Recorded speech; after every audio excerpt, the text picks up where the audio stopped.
کی ہیں. اچھا پھر آپ کون کون سے معجزات کو مانتے ہیں کہ وہ ٹھیک ہیں؟ اور آپ نے بھی معجزات کی بات کی، میں نے تو سنا تھا وہابیزم کے ماننے والے جو ہیں معجزات سے بالکل انکاری ہیں.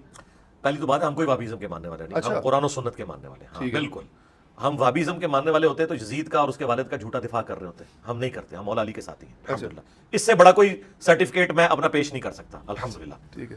ہم بنو امیہ کو کنڈیم کرنے والے ہیں سوائے سیدنا عثمان ابن عفان رضی اللہ تعالیٰ عنہ کے اور عمر بن عبد العزیز رحمہ اللہ تعالیٰ کے. اچھا ہاں جی بالکل کلیئر کٹ. ہمارا وہابیزم سے کیا لینا دینا رہ گئے معجزات. تو بھائی جو قرآن و سنت میں معجزات آئے ہیں وہ تو ہم مانتے ہیں.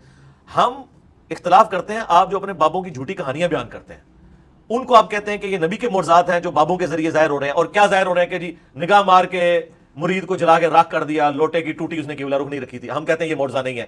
یہ صراحتاً 302 کا قتل کا مقدمہ بنتا ہے تمہارے بزرگ کے اوپر اگر انہوں نے ایسا کیا. کیونکہ نبی الاسلام تو بخاری مسلم میں آیا کہ انس بن مالک کہتے ہیں 10 سال حضور کو وضو کروایا، آپ نے کبھی مجھے نہیں ڈانٹا، کبھی یہ نہیں کہا کہ یہ کام کیوں کیا، یہ کیوں نہیں کیا. نبی الاسلام تو اتنی شفقت فرمانے والے تھے. آپ بزرگوں کے ساتھ اس قسم کی جو کرامات منسوب کرتے ہیں ہم اس کے انکاری ہیں، کرامت کے نہیں، ان جھوٹی کرامتوں کے. مریدنی کو کیچ کر لیا. اب ثاقب رضا مصطفی جیسا بندہ اگر اس قسم کی کہانیاں کرے گا کہ مریدنی کیچ کی تو ہم کہیں گے کہ بھی بابولک نے مریدنی کیچ کی اور دوسری طرف نبی الاسلام تو بخاری مسلم میں کبھی کسی عورت کے ہاتھ کو ٹچ نہیں کیا بیعت کرنے کے لیے بھی. تو یہ تمہارے بزرگ کس طریقے پہ چل رہے تھے. ہمیں ان چیزوں سے اختلاف ہے. باقی آ جائیں آپ معجزات کی طرف. دیکھیں نبی الاسلام کے 2 معجزات تو ایسے ہیں جو قرآن میں آئے ہیں، اچھا جو فزیکل فینومینا آف نیچر کو توڑنے والے، جنہیں آپ معجزہ مانتے ہیں. ہم تو نبی الاسلام کو مکمل آپ کی مبارک ذات ہی معجزہ تھی، لیکن جس کو آپ معجزہ بولتے ہیں جو قانون قدرت کو توڑنے والی چیز جی میں نے اپنے علماء سنا کہ رسول اللہ خود بھی معجزہ تھے. بالکل ہم بھی مانتے ہیں اس چیز کو. جی. لیکن میں ابھی وہ معجزات بیان کروں گا جو آپ صلی اللہ علیہ وآلہ وسلم نے ایسے کام کیے ہیں جو آپ سمجھتے ہیں کہ یہ ہوگا تو ہم معجزہ مانیں گے. مثال کے طور پر قرآن حکیم میں سورۃ القمر میں آیا ہے کہ نبی صلی اللہ علیہ وآلہ وسلم کے لیے اللہ تعالیٰ نے چاند کو 2 ٹکڑے کر دیا. اچھا. اور یہ قرآن پاک کی اس آیت کے کانٹیکسٹ میں بخاری مسلم میں حدیث ہے کہ عبداللہ ابن مسعود کہتے ہیں کہ نبی الاسلام سے جب کافروں نے کہا کہ کوئی نشانی آپ کے لیے ظاہر ہو تو اللہ تعالیٰ نے چاند کو 2 ٹکڑے کیا، ہیرا پہاڑ کے دائیں اور بائیں ہوا اور پھر بعد میں جڑ گیا. یہ وہ معجزہ ہے جو قرآن میں بخاری مسلم میں رپورٹ ہوا ہے. دوسرا معجزہ جو قرآن میں ہے وہ نبی الاسلام کا واقعہ معراج ہے. جو آپ کا الاسراء ہے زمینی سفر، وہ سورہ بنی اسرائیل میں آیا سبحان الذی اسریٰ بعبدہ لیلا من المسجد الحرام. اور جو آپ کا آسمانی سفر ہے المعراج، بیت المقدس سے لے کر آسمانوں کا سفر، وہ اللہ تعالیٰ نے سورۃ النجم میں ذکر کیا. اور بخاری مسلم میں بڑی تفصیل کے ساتھ آیا کہ مختلف آسمانوں پہ نبی الاسلام کی ملاقاتیں انبیاء کرام کے ساتھ ہوئیں. تو یہ وہ معجزات ہیں جو قرآن میں رپورٹ ہوئے. بخاری مسلم میں تو پھر درجنوں ہیں. مثلا بخاری مسلم میں حدیث ہے کہ اللہ کے محبوب صلی اللہ علیہ وآلہ وسلم سورج گرہن کی نماز پڑھا رہے تھے. آپ چند قدم آگے بڑھے، آپ نے یوں ہاتھ بلند کیا، پھر نیچے کیا، پھر واپس آئے. صحابہ کرام نے بعد میں پوچھا یا رسول اللہ یہ نماز میں کوئی اضافہ ہو گیا یا کوئی اور بات ہے؟ تو آپ نے فرمایا نماز کی حالت میں اللہ تعالیٰ نے مجھے جنت دکھائی 7 آسمانوں کے اوپر، ماشاءاللہ، اور میں نے ارادہ کیا کہ میں تمہارے لیے جنت سے انگوروں کا ایک گوشہ توڑ دوں. اس کے لیے میں نے ہاتھ بلند کیا، پھر میں نے ترک کر دیا کہ اللہ تعالیٰ نے نعمتوں کے اوپر پردہ رکھا ہے، اور اگر میں توڑ لیتا تو تم ہمیشہ کھاتے رہتے، کیونکہ جنت کو فنا نہیں ہے. نبی الاسلام دنیا میں کھڑے ہو کر آپ کا ہاتھ مبارک 7 آسمانوں کے اوپر تک پہنچ سکتا ہے جب اللہ تعالیٰ چاہتا ہے. تو ظاہر ہے کہ نبی میں بہت بڑا فرق ہے. یہ کہہ تو دیتے ہیں وہابی کہ جی نبی کے بھی 2 ہاتھ اور ہمارے بھی 2 ہاتھ. نعوذ باللہ. نبی الاسلام اسپیشی میں انسان ہے، مرتبے میں نہیں. آپ کے ہاتھ کی طرف اور ہمارے ہاتھ کی طرف. بخاری مسلم میں ہے کہ جابر بن عبداللہ کہتے ہیں کہ صلح حدیبیہ کے موقع پر جب پانی کی قلت ہوئی تو مختلف جگہ سے پانی جمع کر کے بمشکل ایک پیالہ آپ کو پیش کیا گیا. آپ نے اپنی مبارک انگلیاں اس میں داخل کی تو پانی کے چشمے پھوٹے اور اس میں سے صحابہ کرام نے پانی پیا، جانوروں کو پلایا اور سٹور بھی کر لیا. تو وہ تابعی پوچھتے ہیں کہ آپ لوگ کتنے تھے؟ انہوں نے کہا ہم 1,00,000 بھی ہوتے نا تو پانی زیادہ تھا، البتہ ہم 1500 تھے جنہوں نے ایک پیالے سے پانی پیا، سارے اونٹوں کو بھی پلایا، سٹور بھی کر لیا. تب بھی اسی طریقے سے آپ کی مبارک انگلیوں سے پانی کے چشمے جاری تھے. اسی طریقے سے بخاری مسلم میں آیا کہ نبی الاسلام نے فرمایا کہ تم نماز کی حالت میں خشوع خضوع سے کھڑے ہوا کرو، میں تمہیں اللہ کی قسم اپنی پیٹھ کے پیچھے دیکھ رہا ہوتا ہوں. یعنی جب آپ جماعت کرواتے تھے نا تو آپ کو پیچھے نظر آتا تھا کون کھجلی کر رہا ہے، کون کیا کر رہا ہے. یہاں آپ کی آنکھ نہیں تھی، ہمیں تو یہ بس ادھر تک مشکل سے 180 ڈگری نظر آتا ہے. نبی الاسلام کو انہی 2 آنکھوں سے پیچھے بھی نظر آتا تھا. یہ ہر وقت آپ کے ساتھ معجزہ اٹیچ تھا. اس طریقے سے بخاری مسلم میں آتا ہے کہ آپ کے پسینے سے خوشبو آتی تھی اور صحابہ کرام آپ کے پسینے کو خوشبو کے طور پر استعمال کرتے تھے.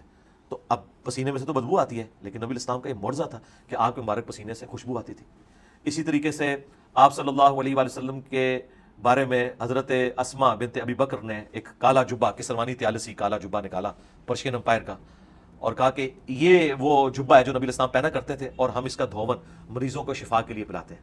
اسی طریقے سے بخاری شریف میں آتا ہے کہ ام سلمہ نے نبی الاسلام کا ایک بال مبارک نکالا اور کہا کہ یہ نبی الاسلام کا وہ بال مبارک ہے جب ہمارے محلے میں کوئی بیمار ہو جاتا ہے تو وہ برتن بھجوا دیتا ہے، میں اسے کھول کے دیتی ہوں، وہ پی لیتا ہے تو شفا ہو جاتی ہے۔ تو نبی الاسلام کی تبرکات کی شفا آپ کی وفات کے بعد بھی اسی طریقے سے جاری ہے۔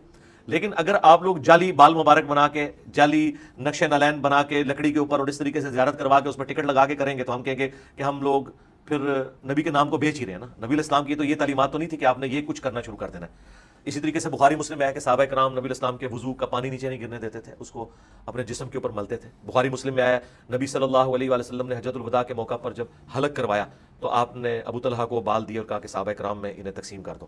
اور بخاری میں تو یہاں تک آیا ایک تابعی کہتے ہیں کہ نبی الاسلام کا ایک بال مبارک ہونا میرے پاس دنیا اور جو کچھ دنیا کے اندر ہے اس سے بڑھ کر مجھے محبوب ہے۔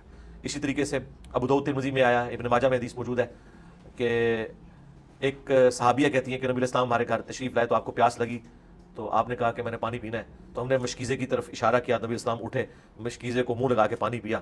وہ کہتی ہیں کہ جس سے نبی الاسلام لادا ہوئے تو میں نے مشکیزے کا منہ کاٹ کے اپنے پاس تبرکن رکھ لیا کہ اس سے نبی الاسلام کا منہ مبارک لگا۔ تو اس طرح صحابہ کرام نے نبی الاسلام کی چیزیں بھی سنبھالی ہوئی تھیں۔ آپ صلی اللہ علیہ وسلم کے یہ معجزات اتنے ایکسٹرا آرڈنری ہیں کہ جن پہ کسی کو اختلاف نہیں ہے۔ لیکن ہم یہ کہتے ہیں کہ نبی الاسلام کی وفات کے بعد کبھی کسی صحابی نے آپ کی قبر کی مٹی نہیں چاٹی جا کے، یہ اختلاف شروع ہو جاتا ہے۔ آج بھی دنیا میں نبی الاسلام موجود ہوں، ہم اپنا ہر مسئلہ آپ کے سامنے لے کے جائیں گے۔ بخاری میں نہیں آیا کہ ایک صحابی کی پنڈلی کی ہڈی ٹوٹ گئی، نبی الاسلام نے کہا یہ کیا ہوا؟ تو انہوں نے کہا یا رسول اللہ آپ نے وہ کام بھیجا تھا، میں نے قلعے سے چھلانگ لگائی تو یہ ٹوٹ گئی۔ تو انہوں نے اپنی پگڑی لپیٹی تھی، آپ نے فرمایا ٹانگ سیدھی کر، ہاتھ پھیرا، وہ کہتے ہیں کہ ایسی ہوگی کہ کبھی ٹوٹی نہیں تھی۔ لیکن آج اگر آپ کی پنڈلی کی ہڈی ٹوٹے گی نا، ہم آپ کو روزہ شریف میں نہیں لے کے جائیں گے، نہ کعبہ شریف لے کے جائیں گے۔ وہ دنیا کو اللہ نے اسباب کے ساتھ جوڑا ہے۔ نبی الاسلام جب تک دنیا میں موجود تھے ہم ہر مسئلہ آپ کے سامنے رکھیں گے۔ بخاری مسلم میں یہاں تک حدیث ہے کہ بارش نہیں ہو رہی تھی، ایک عرابی کھڑا ہوا، یا رسول اللہ ہمارے جانور ہلاک ہو گئے قید سالی سے، آپ دعا کریں۔ نبی الاسلام نے دعا کی اور ابھی ہاتھ نیچے بھی نہیں آئے تو بارش شروع ہو گئی۔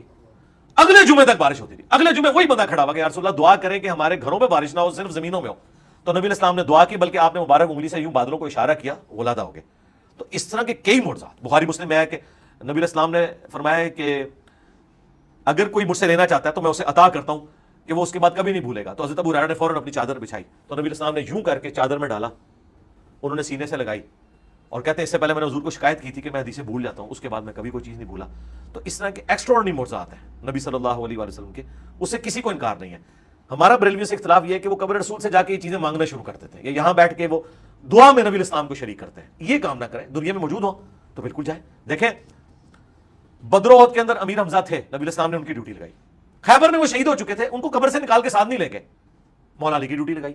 جو بندہ دنیا سے چلا گیا وہ اللہ کی جنتوں میں آخرت میں زندہ ہے، دنیا سے اب اس کا کوئی تعلق نہیں ہے۔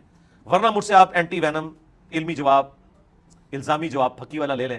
قرآن میں تو سورہ نساء کی آیت نمبر 65 میں ہے کہ تم مومن ہی نہیں ہو سکتے جب تک کہ اپنے ہر فیصلے میں نبی کو حاکم نہ مان لو۔ تو کیا صحابہ کرام حضور کی وفات کے بعد قبر رسول سے جا کے فیصلے کرواتے تھے، یا حضرت عمر نے حضرت علی کو چیف جسٹس لگایا ہوا تھا؟ سقیفہ بنی ساعدہ میں جو کچھ ہوا، کیا اس کی شکایت حضرت علی نے جا کے قبر رسول پہ کی ہے، یا حضرت ابوبکر نے کہا کہ ٹھیک ہے علی وہاں سے فیصلہ کروا لیتے ہیں؟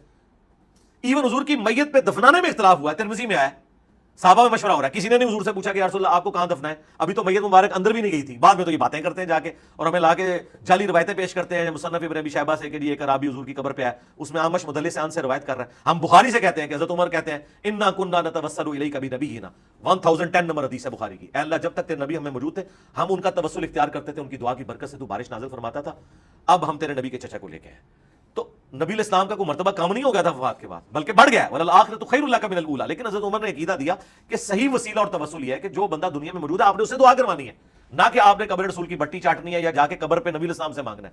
مانگنا اللہ ہی سے، ایاک نعبد و ایاک نستعین۔